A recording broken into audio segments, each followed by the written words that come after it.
It's time for another podcast by George. Straight talk, straight from the heartland, that'll have you saying, "By George, I think he's got it."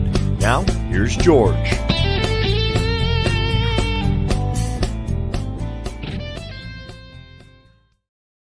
Hello, hi, how are you? Welcome on in to another podcast by George. It's Monday morning. It never feels like Monday to me, folks, because, for all intents and purposes, I'm retired, and podcast by George is a labor of love. So I love what I'm doing, even though it's Monday morning. The holidays are approaching, man. It's all good. And we have got some exclusive reporting for you today via Laura Belin from the great bleeding heartland. Some stuff that's head snapping, that's jaw dropping. I hope that you saw the promo. I want to get to it right away. Even since I put this promo together, the governor's $1 million shell game, it's kind of all part of this, but there's some information that Laura has dug up about the governor uplifting and promoting her inner circle. We're going to get to that with big bucks. Boy, we're talking big money here in the state of Iowa. We're going to talk about that nursing home situation that I had on with John Hale this week, and all of that's coming up as soon as we do our introduction here for Laura Belin. And of course, it is Bleeding Heartland. Bleeding Heartland, folks. That is the community blog providing original reporting and commentary about Iowa politics, especially campaigns and elections, state government, social and environmental issues. Man, that's where I live. Bleeding Heartland also covers what the Iowans in Congress are up to and any federal, state, or local policies of interest to Iowa readers. Laura Belin has been the site's primary author and sole editor since early 2008. I don't think she's that old, but I know that I am. Recognized nationwide as an authority on Iowa politics, the legislature, the judiciary, and, of course, the governor's office, the kingfish. We're going to be talking about that a lot. And, the other thing, some of this stuff falls into the what in the hell category that we talk about on Podcast by George. Well, let's get to it. Let's get her on stage here. Let's say good morning to our good friend, our good pal, Laura Belin from bleedingheartland.com. Hi, Laura. Good morning, George. I'm so glad you had John Hale on because this advocacy and Terry Hale's advocacy, that's so important now. Well, and that's the what in the hell part of this. It is amazing. And that's why I had him on. Here's the thing. When I started the show, I thought, well, I don't want to delve in Iowa stuff a lot. I'm not going to be real local or parochial. I kind of want to go worldwide and then draw it back in with climate, war, and healthcare. And I'll have Laura Belin on, but I'll only have her on when there's something that's really corrupt, really something that's jaw-dropping here in the state of Iowa, maybe that has national or worldwide import happens. Laura's on all the time because you can't make this stuff up. Honest to God, every week we could do a Laura Belin report, and it is this exclusive reporting from the Bleeding Heartland, but also in instances of what's happening. So let's get going here, Laura, because I promoted this. This is I couldn't believe it. Exclusive to Bleeding Heartland. Now, after a budget boost, Iowa governor gives senior staff big raises.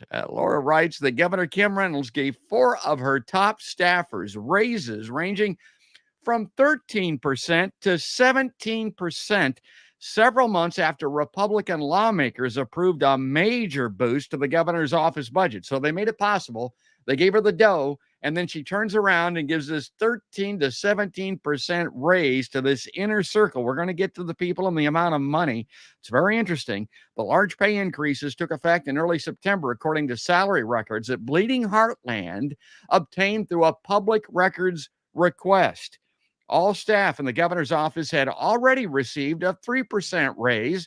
If you're on Social Security, if you're working in private business, well, 3%, that's probably about what you're getting. Well, they got that, and then stand by, folks, for September 2023. At the beginning of fiscal year 2024 in July.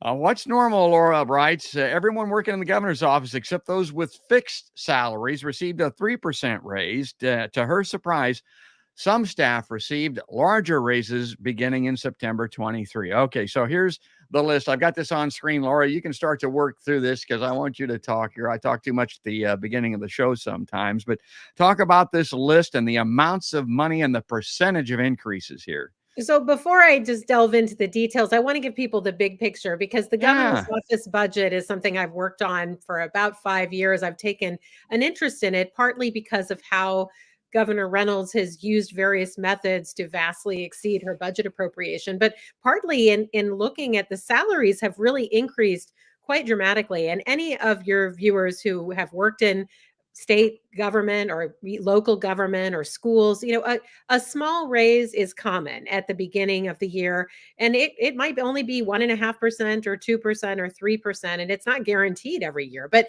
people generally aren't getting big raises unless they're getting a promotion or something they took on significant new job duties, something like that. So that's why this caught my attention. And I've requested the payroll records for the governor's office several years in a row. And what I've always seen in the past is everybody gets a salary bump at the beginning of July. That's when the new fiscal year comes in. And usually people's salaries stay the same throughout the fiscal year unless something changes. Like in the late 2022, Taryn Friedrich became chief of staff. She was promoted from chief operating officer to chief of staff and she got a raise. So that's normal. Now, what I'm talking about in this post, there's several people whose job duties didn't change, their job description didn't change, but all of a sudden they got these big raises and they went into effect in September.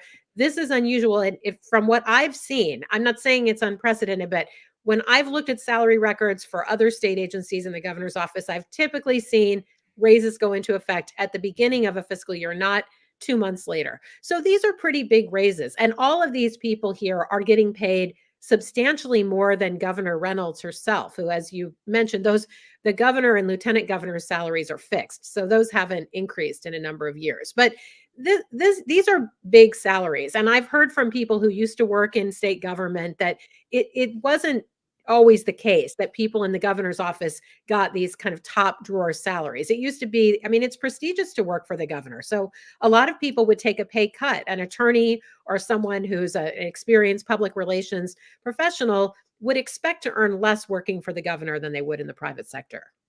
Okay, time for podcast by George, the curmudgeon, to come out here with his cynicism, because I look at this list and I think, okay, let's say that you wanted to reward or pay or safeguard, say you wanted to give money to your inner circle to get them to play ball. And you can determine what playing ball is. Who would you choose? Who would you pick? Or conversely, or maybe, right along with it, you wanted to reward and pay people to help you safeguard and promote maybe your legacy, maybe your future. Who would you choose? Look at this list. Chief of staff, Laura mentioned that, 15% increase. The communications director, this is the person that's not holding news conferences every week, folks, 17% increase. 17. Chief operating officer, Jacob Nicholson, 13% increase. The senior legal counsel, a 13% increase. And now these are biweekly gross pays. I did a little math here and I'm not very good at it, but this, the top, this Frieders guy, I don't even know how to pronounce it. That's $185,000 a year gross to do that. And that communications director that's getting paid not to communicate, folks, we're talking $161,000 a year. And again, I don't know, maybe I'm being too mean, maybe I'm being too much of a curmudgeon, but I look at this and say, wow, that looks to me like she's taking care of hers. But I don't know. I would say it is a high salary. I mean, it's definitely, and I don't know enough about public relations to know how much any of these people would be earning in the private sector, but these are very high salaries. And this kind of a raise for a public employee is just not common. I mean, that is what I've heard all along. And it's what I've seen when I've looked at these. And this is why you probably remember, because we did a show about this in 2020 when Iowa's state medical director, Dr. Caitlin Paitd, got a 43% raise a few months into the pandemic. And it was just eye-popping because I'd never seen anything like that when it wasn't like she transitioned to a different job. It was just an enormous raise.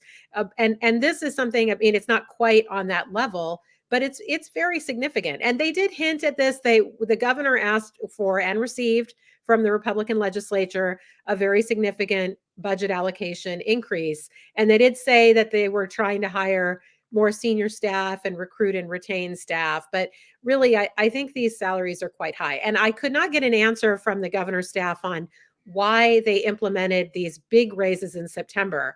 And it was kind of funny, George. My dad used to say sometimes it's better to be lucky than good. And I have typically requested the salary records for the governor's office in August of every year. And this year I realized right after Labor Day, I forgot to file that records request. So I filed it in September instead of August. And if I had filed it in August, I wouldn't have captured these big raises in September because I wouldn't have had any reason to expect that she would implement more big raises in September after everybody got what looked like a very normal salary hike in July. Yeah, are you lucky or good? I'd say you're both in that instance. And like in sports, and I still dabble a little bit in that. The harder I work, the more I practice, the luckier I get.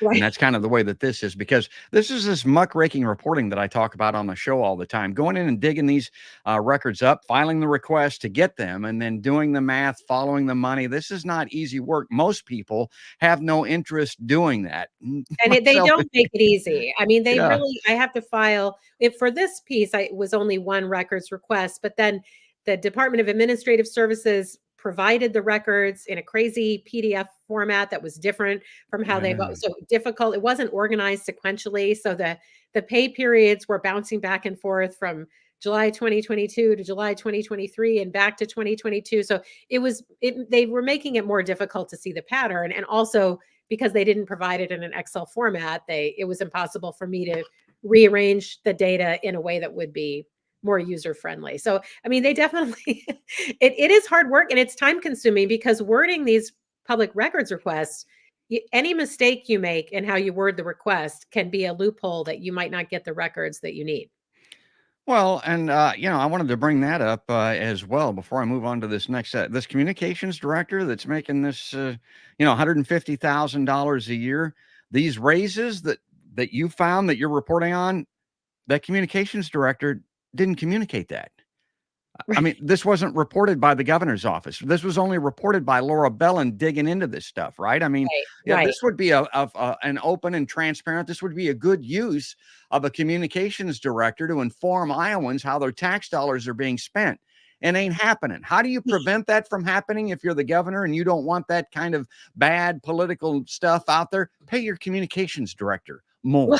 Get well, then them. what I thought was really funny was when I started asking questions about the raises, they sent me this big table that purported to show how these governor staff were underpaid. But then if you actually looked at the numbers, I don't know if they thought that I wouldn't really look carefully at the numbers, but if you look at them, the governor's staff were already making at or above the average salary. And then these states they pulled for comparison, I don't really think that's I mean, we don't need to get into all the details here, but I mean, when you think about what is a competitive salary, you have to think about the cost of living in the community where you are. So Yeah. you can't just say somebody is underpaid because a person in another state that's in a much more expensive metro area is getting paid a little bit more. So is there an ulterior motive? I think that there is, but I mean, that's not what this is just I cold, can't hard facts that she's speculate on the reporting. motive. Yeah, maybe they I thought mean, you the were, governor may feel that yeah, all of her staff are really worth receiving these very high salaries. But remember, a lot of people and the governor's office, they like to talk about how much more work they're doing with the pandemic.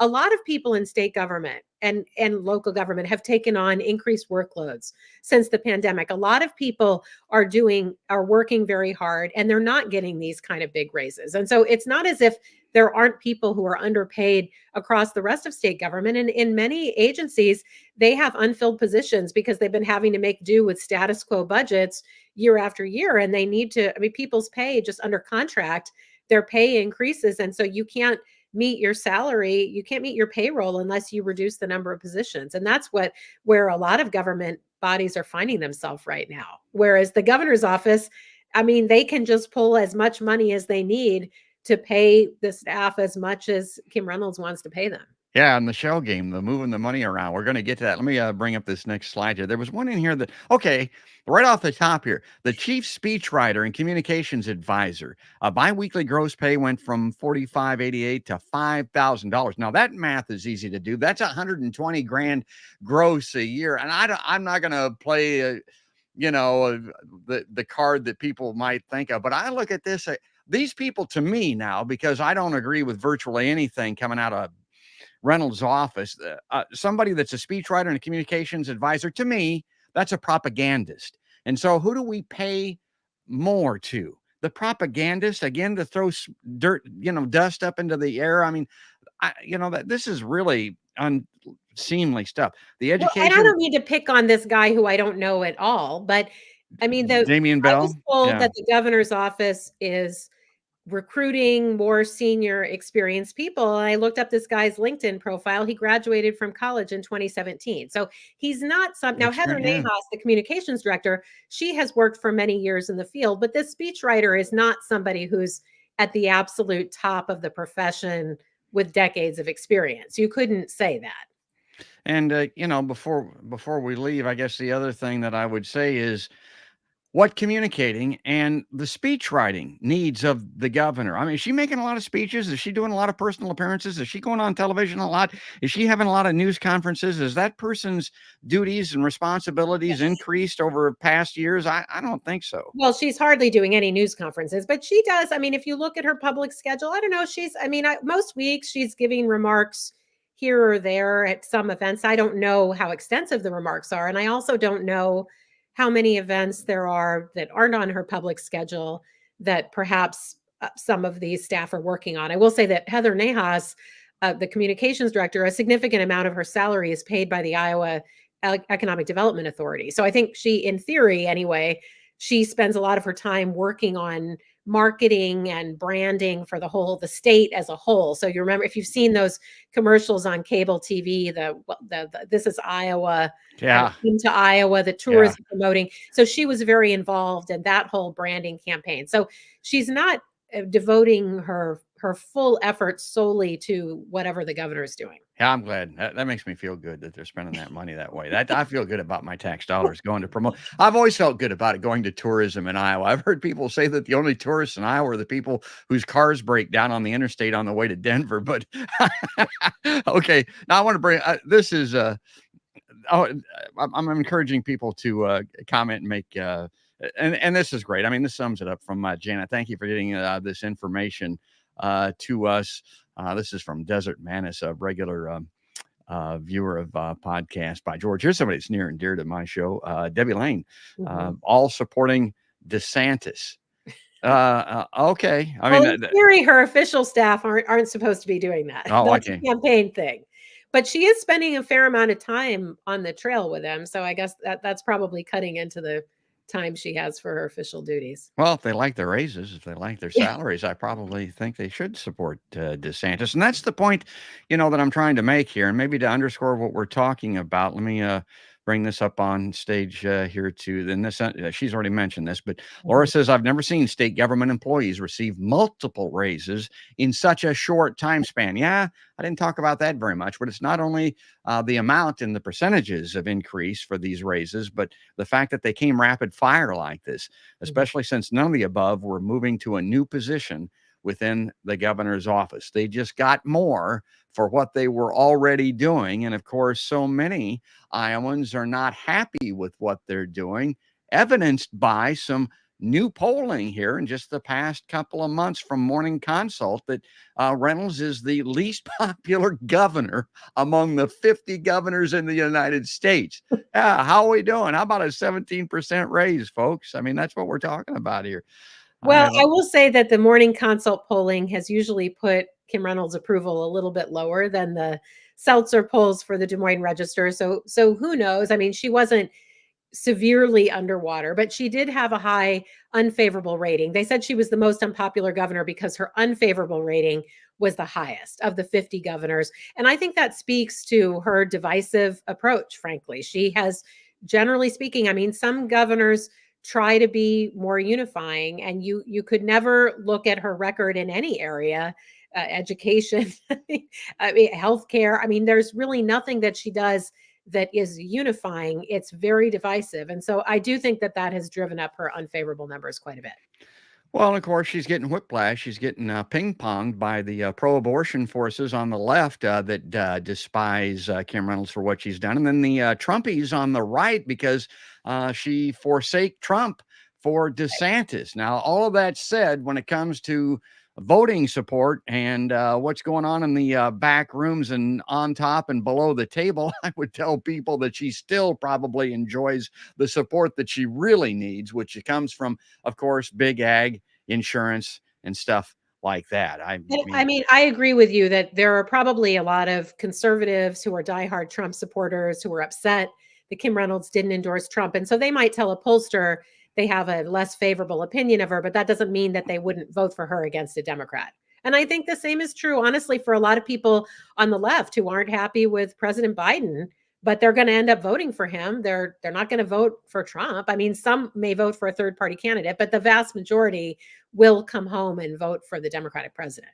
Yeah, and maybe one of the bigger issues with Biden, yet to be determined, we're a long way from the election, but is if they're just they don't vote for they just don't vote. And that is certainly an issue for some people. Yeah. All right, let me bring this up on screen here. I want to move along here to some of these other things. Now, this is from the Des Moines Register. And this is this insult to injury that Laura and I talk about on the show regular. Iowa Senate Republicans reject a request to investigate nursing homes, say the regulators are too busy. And people that watch my show know that I had reporting on this just Friday with John Hale, who appeared down there at the State House and brought up this horrific situation reported on by the great Clark Kaufman in Iowa Capital Dispatch that's followed this stuff. I didn't even know this for 27 years, for God's sake. No one's a better reporter. No one in the journalism community knows more about Iowa nursing homes than Clark Kaufman. When he was still with the Des Moines Register in 2007, 2008, he was doing great reporting on nursing homes at that time that I was highlighting periodically on Bleeding Heartland. So when I say the great Clark Kaufman, I mean it, folks.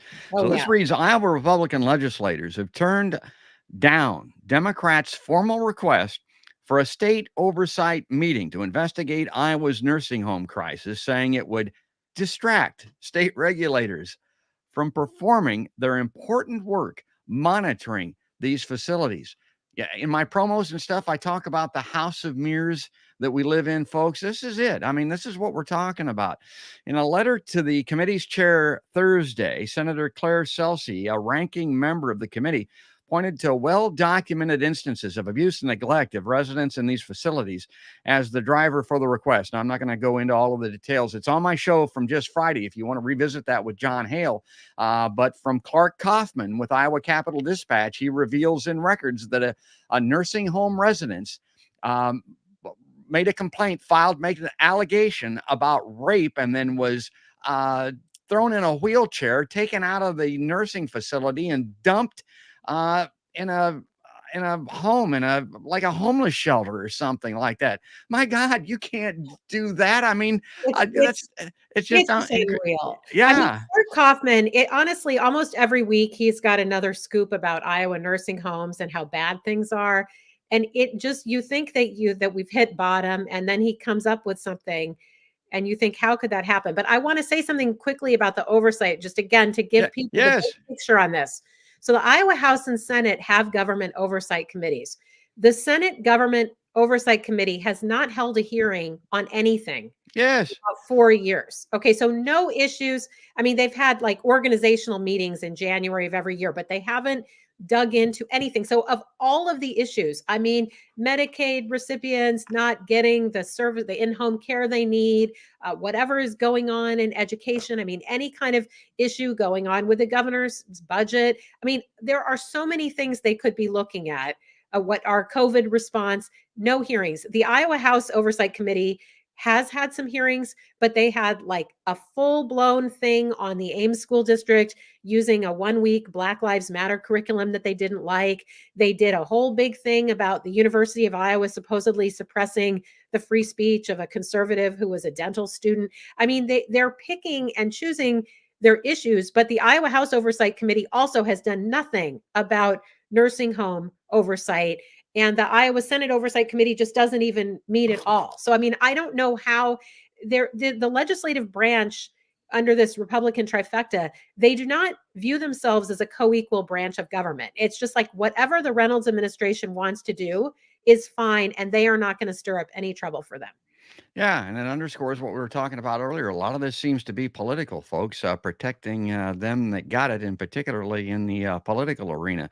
Okay, let me see if there's anything else here that I wanted to emphasize, because I didn't want to spend a lot of time on this because we covered it a lot on Thursday, and it plays into what we're going to. John Hale wrote in an in-depth thing. John and Terry Hill wrote that I published on my website. I've got it. Yep. During Thursday's press conference, Elsie and other nursing home advocates pointed to alarming news reports from these investigations, the detailing of cases of assault, sexual misconduct, abuse, and neglect against nursing home residents in Iowa. And we Okay. don't have enough inspectors. That's And what this it's mentions. Yeah. costing us more money to have not enough inspectors because they're contracting out these inspections and paying far more than if they just hired more full-time inspectors. I mean, that is what, on top of just the moral and ethical problem of leaving people in horrific conditions in nursing homes, it doesn't even make fiscal sense. It's not even like, oh, the state's saving a lot of money on this deal. We're not. Okay. Here's the Bleeding Heartland coverage, and this is that's a picture of John Hale there, and it reads, Iowa GOP leaders refuse to investigate nursing home abuse and neglect, in line with what we're talking about here. More than 27 years, that's how long Clark Kaufman has been reporting on it. John Hale, on the show, he held up a copy, Laura, of the Quad City Times from 27 years ago. He still has it. That's amazing. Yeah, the piece of paper, for God's sake. I was living overseas during most of the 90s, so I was not aware of Clark Kaufman's work, but certainly in the 2000s when he was must read frequently in the Des Moines Register. Yeah. This reads that they've failed to, this is from John now, to adequately compensate, train, and respect workers. That's what we were talking about. Routinely accepted exceptionally high levels of employee turnover, lobbied elected officials to increase annual appropriations of tax dollars, but to also minimize this oversight of their efforts, avoid criminal prosecution for their misdeeds. That's the other thing, too. John thinks there's some people that ought to be in jail on this, and have put the desire for profit ahead of the needs of the Iowans that they exist to serve. And we ask, where is the outrage? Where is the outrage among state and federal legislators, from Governor Kim Reynolds, from local, state, and federal prosecutors, from leaders of state government departments, from the higher quality nursing homes? Yeah, that's an angle that I hadn't considered, and he brought up on my show. Why don't they speak up? I mean, the ones that are doing a decent job, why don't they say, hey, we got to do something about our brethren here? I mean, we got to step in and try to improve this, because this brush is tarring all of us and that's what it says here, tarred by the bad apples amongst them and from the public. Okay, let me play this clip real quick. I'm going to come back with Laura right after this. But this is John Hale, in line with what we're talking about. This was his reaction on my show. For everybody that missed it, even if you saw it, it's worth watching again. Check this out. Amy Sinclair used the word, we don't want to be distracted. Here's a person in charge of the Oversight Committee. The Oversight Committee, I mean, my God, you can't make this crap up. There's an Oversight Committee in the Senate. They have not met at all for 4 years. 4 years. They've seen nothing in state government that would cause them to ask any questions, look into anything, express any concerns. They just have said, well, apparently everything's fine. We don't have any responsibility. I would remind Senator Sinclair of what every sixth grader in Iowa knows or is learning, that there are 3 branches of state government. There's the executive branch, which is controlled by Governor Kim Reynolds. There's the judicial branch, which includes all the court systems and the state Supreme Court. And there's the part of government that Senator Sinclair actually happens to be part of, which is the legislature. And any sixth grader, any junior high student who is looking at the roles of these various 3 entities would quickly learn that it's part of the role of the legislative branch to look into what's going on in the executive branch and to provide some oversight. Legislatures appropriate money to be used for all kinds of things, billions of dollars. In this case, they appropriate $800 million to nursing homes, and they have the responsibility to just make sure that the money is being used well. This is an issue that's important to residents of nursing homes, but it's also critically important to taxpayers. Yeah, so let me bring Laura back in here full screen. And the point, and we discussed it on the show, but you know better than most, Laura, the money is there. So that's a non sequitur. That's not an excuse for not pursuing this. There I is, mean, I yeah. mean, And nursing it's not homes. political. Everybody cares about old people. Yeah. Right. I mean, I will say this, that approximately, I think 2/3 of nursing home residents in Iowa are on Medicaid, and the Medicaid reimbursement rate hasn't increased nearly enough. So, I mean, you can argue that some of the workforce shortages that are causing the inadequate care and inadequate staffing are related to a lack of money. But just throwing money at the nursing homes without the real oversight is not going to solve the problem. And when I've talked about this, some people have said, hey, why are you denigrating all nursing homes? I will say I have had close friends, close family friends who have gotten excellent care in facilities in Iowa, but I would not put any loved one in an Iowa nursing home if I couldn't frequently visit and keep an eye on what was going on. I know that there are some places where people are getting excellent care, but unfortunately, you just can't trust that that's happening. And in many facilities, they do not have the staff to do an adequate job. One thing John Hale brought up on the show, I was not aware of. You probably are, because I mean, you have lived at the State House most of your adult life, but their lobby, it's very large. It's very well financed. It's big. I didn't realize that. He said, yeah, maybe you can look at the Farm Bureau and places like that, but this nursing home lobby, I don't even know what it's called.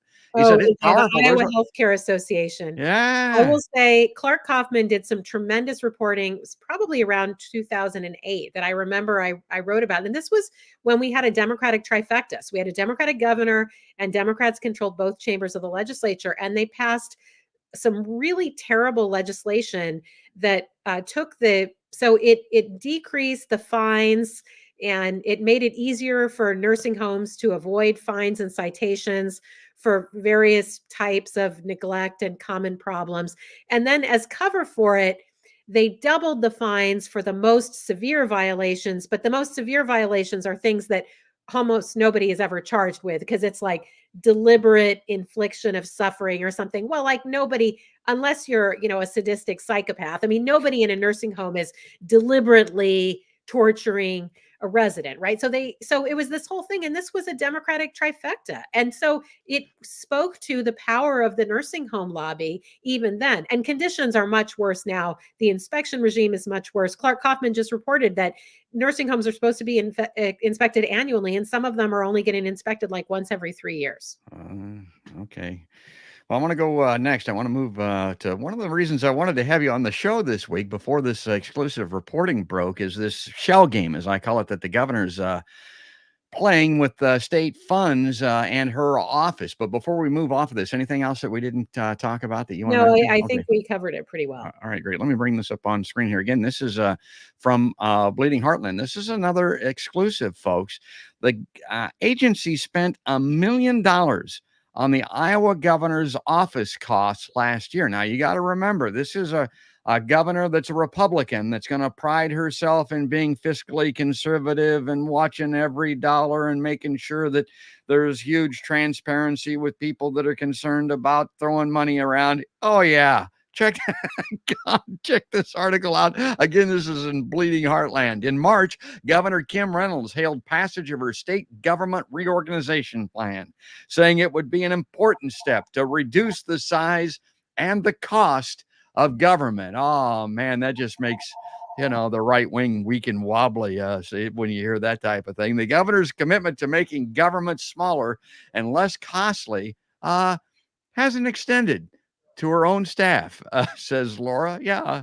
While Reynolds has requested status quo budgets for many state agencies and departments, she has not imposed the same fiscal discipline on her own operation.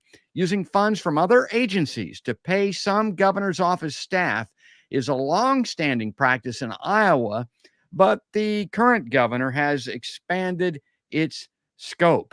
Okay, we can keep reading, but Laura can also explain this to us. This is the shell game. Yeah. Again, so big picture. All right. So state government agencies, they receive money through the state's general fund that the legislature approves every year in the budget. Some of them have other sources of income, right? Like the Department of Natural Resources gets income from hunting and fishing licenses, for instance. Or so there might be other fees that the DOT gets money through when you renew your driver's license or whatever. But basically, agencies have to live within their means. I mean, they have a certain amount of money coming in, some of it appropriated by the legislature, and that's what they can spend, right? The governor's office has not operated this way. And one of my regrets is that I didn't really dig into this stuff when Terry Branstad was still governor, because I know that his administration was doing it, but I don't know to what extent. I know that in the Vilsack and Culver administrations, there were a few staff in the governor's office who were having part of their salaries paid by other state agencies, but it was very much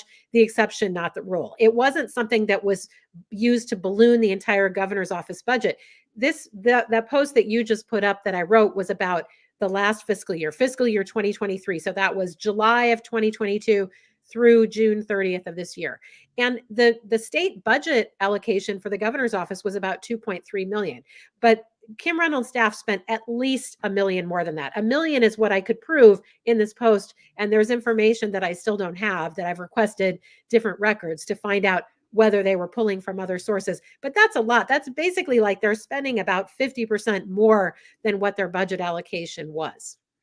Let me read this because I highlighted this portion of it. So that means it was important to me when I was reading it anyway. Reynolds tapped other funding sources, including federal COVID-19 relief funds, to cover at least $891,000 of her office's expenses. And Laura knows, and I'm not going to get up on my soapbox again, but I was bitching about that COVID money, the CARES Act money, and giving it to somebody like Reynolds to help supposedly from the get-go. But my God, here's where it went. Maintain that was not an allowable use of those funds. And the state auditor, Rob Sand, reached the same conclusion that paying her permanent staff salaries, that is not what the CARES Act funds were supposed to be for.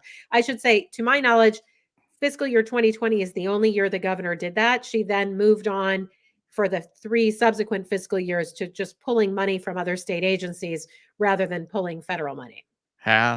And Laura would have been opposed to it, and I certainly was. I mean, you don't have to know it. You just got to have some common sense. No, don't give the money to the kingfish. God, I mean, that's dumb. Well, here you go, folks. In fiscal year 2020, even though the GOP-controlled legislature just increased the governor's budget by nearly 10%, from about $2.1 million to $2.3 million. So this is kind of like in line what we're talking about before. They were already throwing money at her, and then this shell game. And I hope you saw the graphic. You know what that is. I mean, keep your eye on the shells. Where's the P? Where's the money? I'll move it around. Oh, there it is. In the fiscal year that ended June 30th, other agencies spent more than $1 million to cover operating costs in the governor's office. Documents of Bleeding Heart Land obtained through public records requests. Those funds allowed the governor's office to spend nearly 50% more. I highlighted that. I got 50% more than its budget appropriation of $2.3 million for fiscal year 2023. Boy, that governor of ours is sure keeping a tight rein on costs, Laura. And again, that's only what I can prove. There could be other expenses. I know a couple of years ago, the governor's office did a couple of major technology upgrades. They switched all the computers from, I think, Microsoft Office to Gmail. And then also they upgraded the audiovisual equipment. Those were projects worth tens of thousands of dollars. And they offloaded the cost of that to the Iowa's Office of Chief Information Officer, which is a separate agency. So I don't know. I don't have all the documentation. It's possible that there were other costs that the governor's office shifted onto other agencies. But the $1 million that I mentioned in that post from earlier this month is what I can prove based on the records I've already received. My God, here's the last slide. And this is taking the article out, I think. In response to my questions about aspects of the governor's office spending, Reynolds' deputy communications director, this Colin Crompton that I'm seeing popping up a lot in articles described, and this is probably one of those people that got an increase. He just got the 3% raise. Okay, he just got the old 3%. Well, maybe he's hoping for the 15%. I mean, that's, again, to me, I look at that and say, that's why you can't allow this type of thing, because it invites these types of questions and cynicism, like Podcast by George has. Described the $500,000 budget increase as long overdue in a November 28th email. He asserted the extra funding would bring the office budget into better alignment with its expenditures. Like, these are weasel words. I'm like, what the hell does that mean, Laura? Well, I mean, I laughed because I saw the governor's chief of staff, Taryn Friedrich, she made this case in a legislative committee meeting on the Iowa House side when she was arguing for this $500,000 budget increase for the current fiscal year, which they got. And she said, we're going to this is going to allow us to better align our funding with our expenditures. And I knew that that wasn't going to cover all of the expenditures because I knew that they were spending $900,000, almost $1 million a year through other sources. So I tried to ask her when she left the room in February, I tried to follow her out in the hallway and say, are you saying that this is going to, if you get this budget increase, that this is going to fully cover your budget? And she just walked away without acknowledging me or making eye contact. Bleeding Heartland is described as a progressive blog, and I would assume that Laura's happy with that. She's proud of that. But I look at it a lot of times and think you're very even-handed. I mean, I think you're playing it down the middle in a lot of respects. And this last line here is, and that's why I highlighted it here, and it goes right to the heart of what I'm talking about when I look at this thing. Said that it would allow the governor's office to operate more effectively and transparently. And I thought, God, does she have tongue in cheek with this? Or, I mean, this is the joke. I mean, it's a bad joke. Possibly be less transparent than what they're doing. I mean, I had to file for this piece here. I had to file multiple records requests to different agencies to get at different aspects of it. There's no way anybody, there's no publicly available report that would allow anybody to find out any of this stuff. And by the way, Progressive, I view my editorial policy, I would compare it to something like Mother Jones or In These Times or The Nation. I mean, I do have a progressive viewpoint. I don't pretend that I'm neutral about whether the state should trample on LGBTQ people's rights or ban abortion. I'm against those things. But my reporting is very fact-based and research-based. So I'm not out there publishing hit pieces. I mean, I am doing the work and double checking and triple checking to make sure that everything is accurate. Oh, that's good because she's a working journalist, folks. And back in the day when I was, I tried to do the same thing. Now I'm not. I just tell it like I see it. And again, to Laura's point that she said earlier, if I was seeing this type of thing in a Democratic, it wouldn't make any difference. I mean, this is rotten. This is despicable. This is shocking. The nursing home stuff, at the very least. I mean, this is not a political issue. The only thing that I can look at and think that the reason that they're not wanting to have oversight and not reveal what's going on and not make a big deal about these issues that are almost literally, you can't say killing, but the circumstance in these nursing homes, it's political. I mean, it's political. I mean, the nursing home lobby is very powerful, but it's not just a straight payoff. They give the campaign contributions. No. They also make these arguments that I've talked with policymakers who are very persuaded by these arguments. Well, if they crack down too much on the nursing homes, more of them will close. And then people in some communities, of course, we already are seeing nursing homes closing in Iowa, but that was the argument back in the 2000s. Well, you can't be too hard on them because what if the only nursing home in town folds, right? Then what are people in that community going to do? So, I mean, I think it's a combination of, yes, they do. They strongly lobby. They give campaign contributions to both parties. The nursing home industry is one that really does give to both parties. I mean, some groups give 95, 99% of their campaign contributions just go to Republicans or Democrats. But the nursing homes industry is different. They're giving across the board to everybody, almost to everybody in a position of power. Yeah, a lot of this falls into the are you going to believe me or your lying eyes category. Matter of fact, I got a little film clip here. Let's have a little fun. We got a minute or two before we got to let Laura go. Let me bring this up on screen. Your Excellency, here's your water. What in the world's the matter?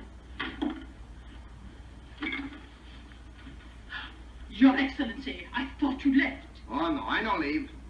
But I saw you with my own eyes. Well, who are you going to believe, me or your own eyes? Oh. Yeah. I love that. Yeah, that's Chico delivering that line, not Groucho. Okay, Chico. And Chico disguised as Groucho delivered. Who are you going to believe, me or your own eyes? Yeah, and the woman, the character in there is very interesting because she's like the electorate almost, or the politics. I mean, they want to be, they don't want to have to think that they're, You're in on it all. Yeah, I mean, it's a great little clip. So I'm glad and Laura knows more about I that love the clip. And Marx Brothers. Yeah, I grew yeah, up with that stuff. that's great. All right, now we've talked a lot about bleedingheartland.com and the exclusives that appear there. We've got time for one more slide. I want to bring this up. Mm. Probably can't get into it as much as we should, but again, it's very indicative of what you'll find on Bleeding Heartland that you won't find in other places. Some in-depth reporting on some issues that are very significant. And this is about Iowa addressing racial disparities in juvenile justice. I looked at this article, Laura, and I read through it, and I don't know, you could almost make an argument there's some good news here, but there's some shockingly bad news also. Oh yeah, I mean Iowa's the racial disparities in Iowa's criminal justice system are really bad. They're among the worst in the country. That's been that way for many years. And in juvenile justice, it's the same. So this is something it's a topic I periodically write about several times a year whenever I see a new report. And the Sentencing Project came out with another report last year on or last week on youth incarceration, which is why I was inspired to pull together some things in this post. And yes, I mean the Iowa judicial branch is doing some things. There was a big task force convened in 2021 and they issued recommendations, and they're in the process of rolling those out. And so there are, in some small ways, there is measurable progress, but we have a lot of work to do as a state to provide equity. And that post, I mean, we don't have to get into every aspect of it, but it really is at every level in the criminal justice system. Black youth and white youth are treated differently in Iowa. So Black youth are more likely to just enter the system to begin with, to be referred to juvenile court services, whereas white teens, if they get into trouble, it might just be handled informally. They're more likely to be tried as adults. They're more likely to be detained for a probation violation. They're more likely to have some sort of incarceration. And all of those things lead to worse outcomes for Black youth in Iowa. You know, when I looked at it, I was shocked, kind of taken aback by the percentages there, the ratio, so to speak, the how we use and abuse the minorities, the Black juveniles that you talked about, considering that we have so few of them. That compared to some other states and locales, our issue should not be as great as they are. And you'd think that if we were altruistic, if we were good at heart, that we would want to take better care of these folks in our judicial system. But Iowa sucks. I mean, compared to the rest of the country. The Sentencing Project just does tremendous work. And part of the thing that they do that's good is they convert these absolute numbers into per capita numbers. So it allows you to compare better Iowa to states that have larger Black populations. And one thing I want to say to people who might be listening and saying, well, lock them up if they commit a crime or whatever. You're right. The evidence does not support these practices that we've been doing, right? The youth who are incarcerated, they have worse outcomes. They are more likely to commit crimes later. And so over-serving, the word that the juvenile court services director in Iowa that he used in a presentation I watched last month, he said, you don't want to over-serve. I mean, the evidence shows that coming in too hard, it does more harm than good, actually. So it doesn't get you where you want to be. So having, like I said, a crackdown where the smallest probation violation leads to juvenile detention, that actually doesn't help people get on a good track. So it's not only, it's not like anybody is benefiting from the policies that we've had. And that's why they are trying to change. One of the good news aspects of that post is the judicial branch is implementing what they call a diversion program that gets more youth who are accused of simple misdemeanors, so nonviolent crimes, gets more of them out of the system. So they're not even booked. So they don't have something on their record that's going to make it more difficult for them later to get a job or whatever it is. Well, there's the article. I would encourage people to go take a look at it, read it more in depth. The thing that I would say about it, and good on you for reporting this, but it goes back, kind of gets at the heart of what I'm all about with this show and everything else of it. And with the nursing home situation, John Hale and I talked about it. It ain't working. I mean, people that want to continue with the status quo in so many areas of our society, it proven failures, people dying, for God's sake, because of the status quo. Let's change it. Let's get progressive. I don't like terms and labels and that type of thing, but I'm all about trying something different. And when I read this article about juvenile justice, I was struck by the fact what you just talked about, Laura, that cops in schools. You would look at that. A lot of people would be in favor of it. I kind of was initially too, because I thought, well, that'll help prevent this bullying situation that was so prevalent that I saw myself firsthand in school. But the evidence Yeah. is that these cops in schools, it ain't working. It So doesn't work. I was change it. as a parent of children in Des Moines public schools, I was proud to vote. I was proud to vote for removing the school resource officers. I think that was a really good change that the Des Moines public schools made. And as you said, I mean, it is not yeah, let's try something that's not working. I actually think with the criminal justice reform, although a lot of progressives are in favor of it, it really isn't just a progressive issue. There are conservative groups like even the Koch funded Americans for Prosperity. They are in favor of a lot of juvenile or not, of criminal justice reform. So making it easier for people to expunge their records, making it easier for somebody with a felony conviction to vote, making it easier for people to get a job or start a business. I mean, they're in favor of these things because even a lot of conservatives do understand that this idea of that somehow it's all going to be better if we're just tougher on crime, it's a failure. And it's also expensive.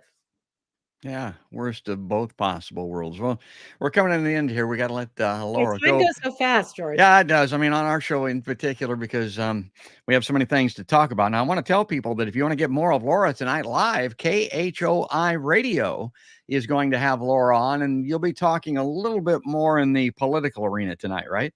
Yes, Dennis Hart and I have a show every Monday night at 7 p.m. called Capital Week. You can live stream it, but also KHOI puts up the audio so people can go and find the archive on their website. And I also share the audio file and a recap every week with subscribers to my other email newsletter, which is called Iowa Politics with Laura Belin. That's on Substack, and that's free. So that's something that people can catch up with the radio show later if they don't have time to listen on Monday evening. But yeah, we usually start with the Iowa caucus race and what's going on in presidential politics, and then we try to get to some of the state government. Of course, what I would rather spend all the time talking about state government and state legislative and social issues and environmental issues, because that's where my interest really lies. Well, mine too. And like I said, I would wish that we didn't have to have Laura on talking about how rotten Iowa is, but it seems like it's a weekly occurrence, digging these things up and talking about digging things up. Maybe the most important thing is we've talked about these free things that you can access on Laura's work, but these public records requests that we talked about and the work that she's doing in the background here to let you know about what the governor's doing with the shell game and these raises and all that kind of stuff takes a little bit of money, takes a lot of time. You can do it very easily. Support bleedingheartland.com. Become a subscriber. Throw a few bucks in the hat on Patreon, these other places, the URLs that I have up there, and offset it in your mind like I do when I do it. It used to be back in the day, I'd have subscriptions to print magazines and that type of thing. I don't anymore. I support people like Laura's work. Well, we got to run here. We got to get off the show, but I want to give you last word, Laura, because you're good at it. And thank you. Yeah, and Thank you, close George. us out. Yeah. It is genuinely helpful. And I have a lot of, I'm pleased. I have a broad base of small donors. And so I'm not over reliant on any one big donor. And I should also say that I don't accept financial contributions from Iowa elected officials or candidates or paid campaign staff or consultants. But a lot of readers who appreciate my work, if you have a few bucks to throw at it, that's very helpful to me. But also, I never want cost to be a barrier to people to read my work, so that nothing is ever paywalled on my website. This is one of my pet peeves, and I understand why they do it. But when newspapers put their best investigative reporting behind a paywall, that's great for people like Kim Reynolds. That just means it limits the reach of the reporting. Yeah. People like Kim Reynolds that don't have to ever worry about being in a nursing home getting $50 a month for personal needs to buy her Isn't that shampoo. awful? Claire and stuff. Celsey offered an amendment to try to increase that personal needs allowance, and the Republicans just voted it down. Straight party line. I mean, it's just hard to fathom. It is hard to fathom. Laura, it's been great. Always is. We'll get you back here again very soon. Thanks so much, George, and happy holidays and happy New Year. Yeah, for sure. And you never know, like watch the show because she'll pop up whenever this stuff comes on the radar. Legislature's going to be back the second week of January, George. Yeah, I'm sure I'll be over here documenting the atrocities. That would be the atrocities. Okay, Laura, that's great. Folks, I hope you like seeing Laura Belin on Bleeding Heartland, and I hope you like seeing her on Podcast by George. And if you do, on Podcast by George, go to my website, podcastbygeorge.com. Couldn't be easier to remember. And sign up. You can subscribe for free to the video streams on Facebook and on YouTube there. And of course, you can also subscribe to the audio podcasts that are recorded. I'll have those up in the recordings right after the show here. And those are on the iHeartRadio app, Spotify, iTunes, and places like that. But that's going to do it. That's all there is. Now, there ain't no more. That's another podcast by George.